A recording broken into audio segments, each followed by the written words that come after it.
오늘 함께 나눌 하나님의 말씀은 데살로니가전서 4장 13절에서 18절 말씀입니다. 데살로니가전서 4장 13절에서 18절 말씀입니다. 제가 봉독하겠습니다. 형제들아, 자는 자들에 관하여는 너희가 알지 못함을 우리가 원하지 아니하노니 이는 소망 없는 다른 이와 같이 슬퍼하지 않게 하려 함이라. 우리가 예수께서 죽으셨다가 다시 살아나심을 믿을진대 이와 같이 예수 안에서 자는 자들도 하나님이 그와 함께 데리고 오시리라. 우리가 주의 말씀으로 너희에게 이것을 말하노니 주께서 강림하실 때까지 우리 살아남아 있는 자도 자는 자보다 결코 앞서지 못하리라. 주께서 호령과 천사장의 소리와 하나님의 나팔 소리로 친히 하늘로부터 강림하시리니 그리스도 안에서 죽은 자들이 먼저 일어나고 그 후에 우리 살아남은 자들도 그들과 함께 구름 속으로 끌어올려 공중에서 주를 영접하게 하시리니 그리하여 우리가 항상 주와 함께 있으리라. 그러므로 이러한 말로 서로 위로하라. 아멘. 저는 기독교인과 비기독교인의 장례식에 가면 늘 다른 느낌을 가지게 됩니다. 기독교 가정을 보면 천국에 대한 소망이 있기에 가져올 이른 슬픔을 이겨내는 모습을 보게 됩니다. 한국 최초의 여자 박사이며 이화여자 전문학교 제7대 교장이셨던 김한란 박사는 하나님의 뜻 안에서 선교와 전도에 힘쓴 분입니다. 그녀는 이러한 유언을 남겼습니다. 장례식 대신 더 풍성한 생명의 길로 환송해주는 환송 예배를 해주기 바란다.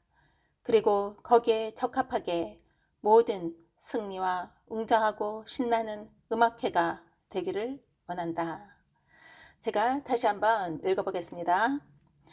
장례식 대신 더 풍성한 생명의 길로 환송해주는 환송 예배를 해주기 바란다.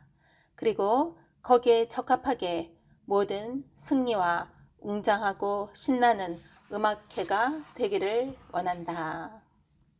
그녀의 유언에 따라 이화여자대학교 대강당에서 웅장한 환송 음악회를 열게 됩니다. 그리고 그 찬송 음악회가 그녀의 장례식을 대신하게 되었습니다. 이처럼 성도는 하나님의 나라에서 영원한 생명을 얻은 축복을 받았기에 그런 확신이 있기에 결코 죽음을 두려워하지 않습니다. 바울은 오늘 본문에서 주님의 재림에 대해서 자세하게 설명하고 있습니다.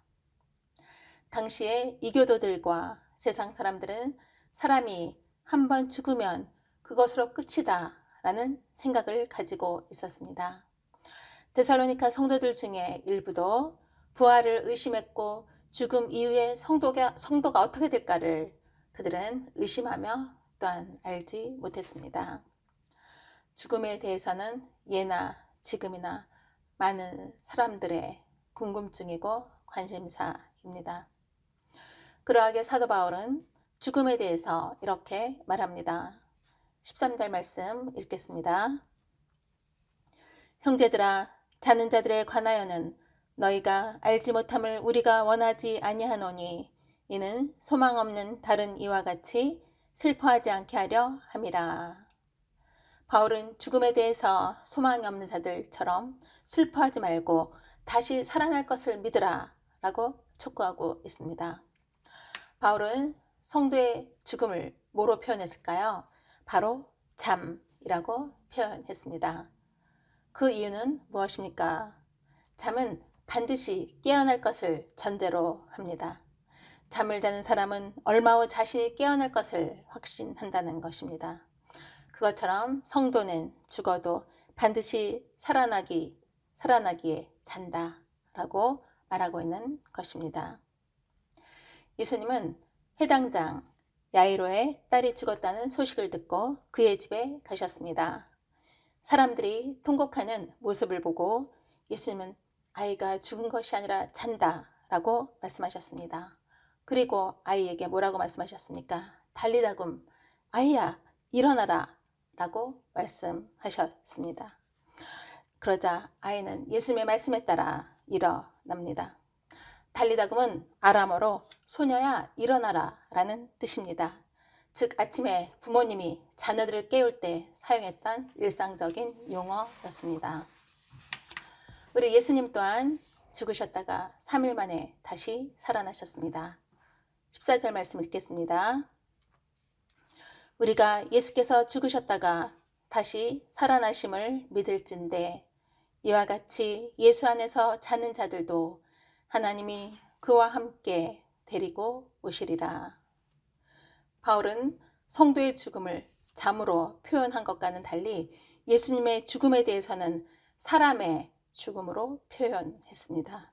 왜냐하면 예수님께서 하나님이시지만 인간의 몸을 입고 이 땅에 오셔서 즉 성육신 하셔서 인간의 죽음을 대신 십자가에서 경험하셨기 때문입니다.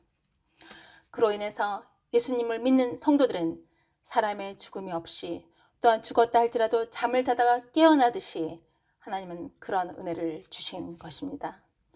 우리는 예수님의 재림 때 영광의 몸으로 다시 살아날 것입니다. 다시 부활할 것입니다. 이 믿음이 성도들에게 확고해야 합니다.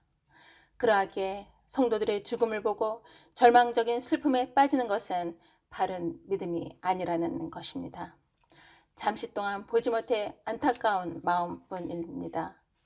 부활의 믿음이 확고해야 죽은 자들을 위해 슬퍼하지 않고 천국에서 다시 만날 것을 확신할 수 있습니다. 또한 자신의 죽음 앞에서도 평안할 수 있습니다.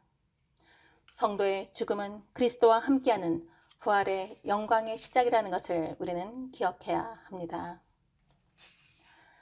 바울은 예수님이 강림하실 때 살아있는 사람은 자는 사람보다 결코 앞서지 못하리라 라고 말합니다. 15절 말씀 읽겠습니다. 우리가 주의 말씀으로 너희에게 이것을 말하노니 주께서 강림하실 때까지 우리 살아남아 있는 자도 자는 자보다 결코 앞서지 못하리라. 이것은 무엇을 의미합니까? 이것은 죽은 자들이 먼저 부활하고 그 후에 살아있는 자들이 부활의 몸을 입는다는 의미가 아닙니다. 죽은 자들도 반드시 부활한다는 점을 사도 바울은 강조하고 있는 것입니다. 예수님께서 하늘로부터 강림하시면 죽은 자들이 일어날 것입니다. 16절에서 18절 말씀 읽겠습니다. 주께서 호령과 천사장의 소리와 하나님의 나팔 소리로 친히 하늘로부터 강림하시리니 그리스도 안에서 죽은 자들이 먼저 일어나고 그 후에 우리 살아남은 자들도 그들과 함께 구름 속으로 끌어올려 공중에서 주를 영접하게 하시리니 그리하여 우리가 항상 주와 함께 있으리라. 그러므로 이러한 말로 서로 위로하라. 아멘. 예수님께서 하늘로부터 강림하시면 죽은 자들이 일어날 것입니다.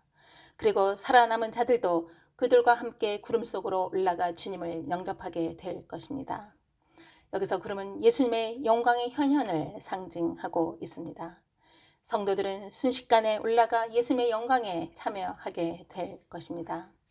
그러하기에 주님의 재림은 죽은 자나 산 자 모두에게 소망의 날입니다.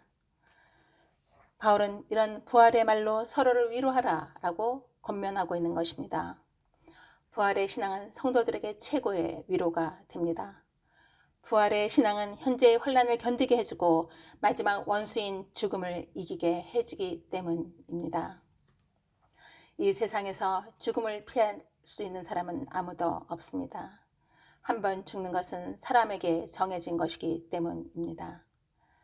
믿는 자와 믿지 않는 자가 죽음 이후에 다른 세상에 살게 될 것을 우리는 기억해야 합니다. 믿는 자와 믿지 않는 자는 죽음 이후에 완전히 다른 운명을 맞이하게 될 것이라는 것을 기억해야 합니다.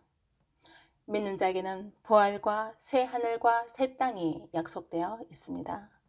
그리고 천국에서 예수님과 영원히 교제하며 살게 될 것입니다. 이 소망을 주시고 이 은혜를 주신 하나님께 감사와 찬양과 영광을 돌리는 저와 사랑하는 성도님들의 삶이 되시기를 소망합니다. 아멘. 기도하시겠습니다. 할렐루야. 사망 권세를 이기시고 죽음에서 부활하신 주님을 찬양합니다. 저희들에게도 믿음을 선물로 주시고 예수 그리스도의 십자가와 부활의 영광에 참여할 수 있는 은혜를 주시니 감사합니다. 현재의 고난은 장차 다가올 영광과 좋게 비교할 수 없음을 기억하며 저희들 각자에게 맡겨주신 십자가를 믿음으로 지고 감으로 승리하게 하여 주시옵소서. 또한 저희들의 삶이 주님을 모르고 방황하는 영혼들에게 예수 그리스도의 복음을 전하는 전도자의 사명을 충성되이 감당하게 하여 주시옵소서. 그리하여 그들 또한 부활의 소망을 가지고 기쁨으로 나아갈 수 있도록 성령께서 함께하여 주시옵소서. 환난은 인내를, 인내는 연단을, 연단은 소망을 이루게 해주시는 예수 그리스도의 이름으로 감사하며 기도드려옵나이다. 아멘.